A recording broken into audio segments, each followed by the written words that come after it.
TorahCafe.com.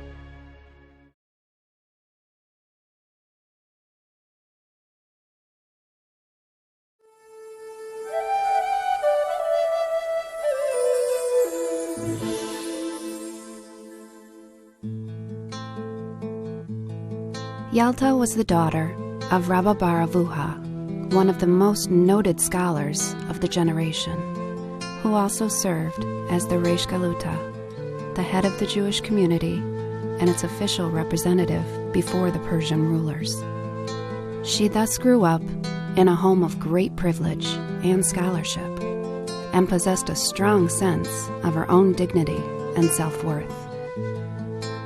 Yalta married her father's star student, Rav Nachman, who indulged her formidable personality. Jewish practice forbade people to be carried outside by servants on a chair during Jewish holidays. An exception was made, however, for important notables and Jewish royals, so they would be given the proper respect. Rav Nachman ruled that his wife, Yalta, could be carried outside on the holiday as well, due to her high status. Yalta was knowledgeable in the Torah and felt comfortable entering the fray of Talmudic discussion and debate.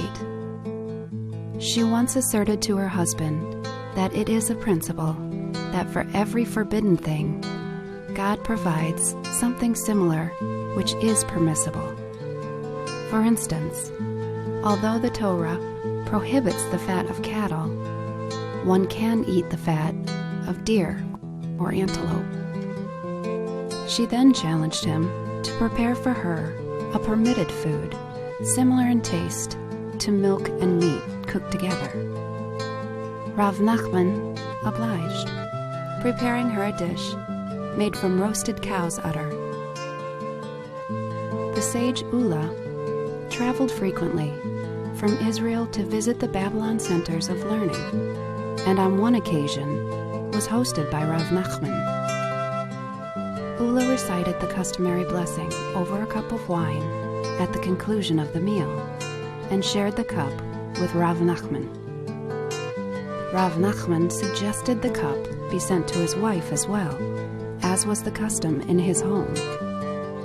But Ula refused, saying it was sufficient that Rav Nachman had been given to drink. Yalta was very offended by this slight, so she went down to the wine cellar and broke open 400 barrels of wine.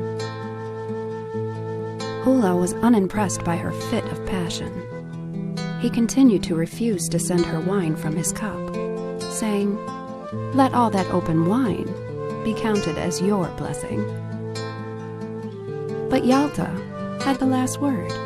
She responded to Ula sharply, saying, "From wanderers come empty words, and vermin from rags."